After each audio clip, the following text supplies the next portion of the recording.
Assalamualaikum warahmatullahi wabarakatuh. Video kali ini menceritakan tentang seorang sahabat yang dikisahkan hidup pada zaman Rasulullah SAW. Ia dikenal dengan pemuda yang gemar beribadah tanpa kenal lelah, selalu tekun melaksanakan sholat, sering berpuasa, dan gemar bersedekah. Namun, di penghujung hayatnya, ia tak mampu mengucapkan kalimat syahadat, hingga Rasulullah hampir ingin membakar tubuhnya hidup-hidup. Apa yang terjadi dengan pemuda ini? Apa yang membuat pemuda soleh ini berakhir begitu menyedihkan? Dosa apa yang ia miliki sehingga Rasulullah sampai ingin membakar jasadnya hidup-hidup? Simak video ini sampai habis, dan jangan lupa menekan tombol like dan subscribe untuk mendukung channel ini berkembang. Dikisahkan pada zaman Rasulullah SAW, hiduplah seorang pemuda yang bernama Alqamah.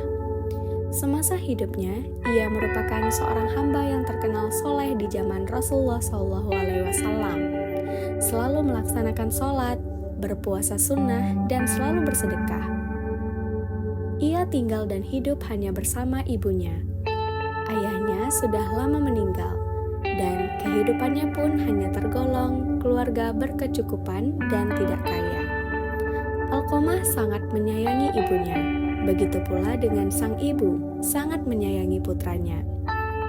Masa demi masa berlalu, tibalah akhirnya Alqamah beranjak dewasa. Kehidupannya berubah setelah ia menikah. Alqamah sangat menyayangi istrinya. Ia pun tinggal bersama istrinya dan meninggalkan ibunya sendirian untuk hidup bersama sang istri membangun rumah tangga yang sejahtera. Karena sibuk mengurusi urusan rumah tangganya, Alqamah sudah tak pernah lagi mengunjungi sang ibu. Ia meninggalkan ibunya yang sudah renta sendirian di rumah. Alqamah sudah tidak lagi memperhatikan dan tak ingin tahu bagaimana nasib sang ibunya itu. Dengan hati yang kecewa, sang ibu merelakan putranya untuk hidup bersama sang istri jauh tanpa dirinya.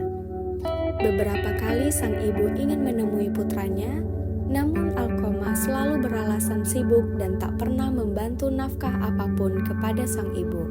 Hal ini membuat ibu Alqamah sangat sedih dan merasa dibuang oleh putra yang amat ia sayangi. Hari berganti hari, bulan berganti bulan, tahun berganti tahun. Alqamah dikabarkan jatuh sakit. Penyakitnya semakin parah hingga terdengar ke seluruh penjuru negeri. Kondisi Alqamah semakin melemah sehingga semua orang bergantian menjenguk beliau. Alqamah sudah hampir menemui ajalnya. Namun, ia tak kunjung dipanggil. Hidupnya sangat putus asa. Alqamah hanya bisa menangis dan berdoa agar penyakitnya diangkat. Apabila ia tak kunjung sembuh, ia sudah ikhlas jika harus meninggalkan dunia ini. Hingga pada suatu hari, Alqamah sangat kritis. Melihat kondisinya yang sudah mendekati kematian, para keluarga mencoba membimbing Alqamah mentalkinkan kalimat tauhid La ilaha illallah. Namun, yang terjadi, Alqamah tidak bisa mengikutinya. Lidahnya keluh. Hal ini membuat keluarga terheran-heran. Padahal Alqamah adalah lelaki yang sangat soleh. Hal ini terjadi berulang kali. Keluarga terus mencoba membimbing kalimat syahadat sebelum Alqamah pergi. Namun, lagi-lagi ia tidak dapat mengikutinya. Justru sekarang mulut Alqamah tertutup, membungkam 1000 bahasa. Yang terlihat hanyalah wajahnya yang tampak sedih dan gelisah. Matanya membengkak dan tubuhnya melemah. Sorot matanya seakan-akan memberi pesan meminta tolong. Melihat kondisi Alqamah yang semakin memburuk, membuat para keluarga dan sahabatnya yang hadir merasa heran. Sebab mereka mengetahui bahwa seorang Alqamah merupakan sahabat Rasulullah SAW sebagai seorang yang taat. Menurut mereka, Alqamah adalah teladan yang baik untuk ditiru semasa hidupnya. Di waktu yang sama, sebagian sahabat yang hadir segera menghadap dan melaporkan kejadian ini kepada Rasulullah SAW. Baginda Nabi kemudian mengutus beberapa sahabat yang diriwayatkan sebagai sahabat yang diutus Rasulullah adalah Ammar bin Yasir dan juga Bilal bin Rabah untuk menjenguk dan melihat kondisi Alqamah dan membantu mentalkinkan kalimat tauhid kepada beliau. Setibanya di rumah, seketika itu para sahabat Nabi ingin mencoba mentalkinkan kalimat tauhid. Namun, tetap saja seperti sebelumnya, Alqamah tidak mengikutinya sama sekali. Dengan situasi seperti itu, Alqamah semakin gelisah dan tampak ketakutan. Sehingga, para sahabat memutuskan untuk menjemput Rasulullah SAW. Baginda Rasulullah kemudian hadir di depan Alqamah. Dengan hati yang cemas dan penuh kasih sayang, Rasulullah membimbing Alqamah mentalkinkan kalimat tauhid. Namun, Alqamah hanya bisa menggelengkan kepalanya. Rasulullah merasa heran, sehingga bertanya kepada seluruh sahabat dan keluarga yang hadir, apakah Alqamah masih memiliki ibu? Istri Alqamah menjawab, masih ya Rasulullah. Rasulullah kembali bertanya, di mana ibunda Alqamah ini? Sang istri menjawab, beliau tinggal sangat jauh ya Rasul. Rasulullah SAW meminta kepada para sahabat untuk segera mendatangkan ibunda Alqamah.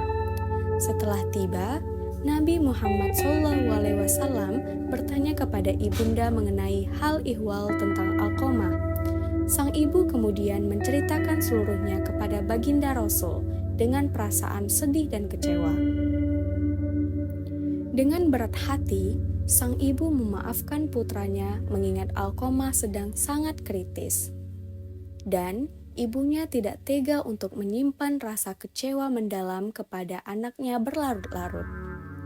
Setelah mendengar dan melihat kondisi itu, Rasulullah bergegas memerintahkan para sahabat dan hadirin untuk mengumpulkan kayu bakar beserta dengan minyaknya. Sebagian sahabat bertanya kepada Rasulullah, "Untuk apakah kayu ini ya Rasulullah?" Rasulullah SAW kemudian menjawab dengan nada yang tegas, "Untuk membakar Alqamah, sebab lebih baik kita membakarnya di dunia daripada dibakar di dalam api neraka jahanam." Mendengar keputusan Rasulullah, ibunda Alqamah merasa tidak tega melihat putranya yang akan dibakar di depan matanya sendiri. Sehingga ibunda Alqamah mengatakan, "Wahai junjungan alam, janganlah dibakar anakku ini. Biarlah kumaafkan segala kesalahannya itu, dan aku relakan sebagai segala pengorbananku untuknya."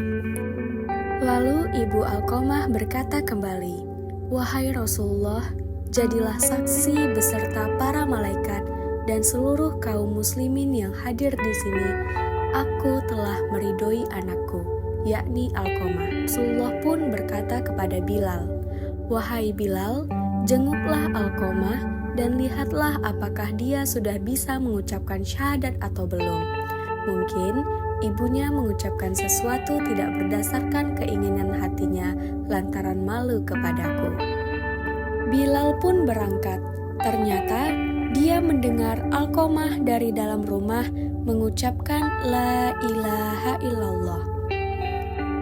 Bilal pun masuk dan berkata, "Wahai manusia sekalian, sesungguhnya kemarahan ibu Alqamah telah menghalangi lisannya sehingga tidak bisa mengucapkan syahadat. Dan karena ridhonya pula, Alqamah mampu mengucapkan kalimat syahadat itu." Dengan muka yang jernih dan mata yang sayu memandang, dengan bibir yang tersenyum tersungging, di bibir itu kalimat thayyibah La ilaha illallah. Alqamah akhirnya pulang ke rahmatullah dengan tenang dan wajah yang berseri-seri. Rasulullah SAW melihatnya dan memintanya untuk dimandikan dan dikafani. Kemudian baginda mensolatkan dan menguburkannya. Lalu di pinggir kuburan, Rasulullah SAW bersabda, "Wahai umatku, kaum Muhajirin dan kaum Ansor, barang siapa yang melebihkan istrinya daripada ibunya, dia akan mendapatkan laknat dari Allah, para malaikat, dan manusia. Allah tidak akan memberikan rahmat dan menerima amalannya sedikit pun, kecuali kalau dia mau bertobat dan berbuat baik kepada ibunya dan meminta ridhonya. Karena ridho Allah tergantung pada ridhonya, dan kemarahan Allah tergantung pada kemarahannya.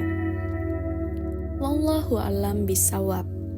Semoga kisah ini dapat menjadi refleksi dan pengingat bagi diri kita semuanya.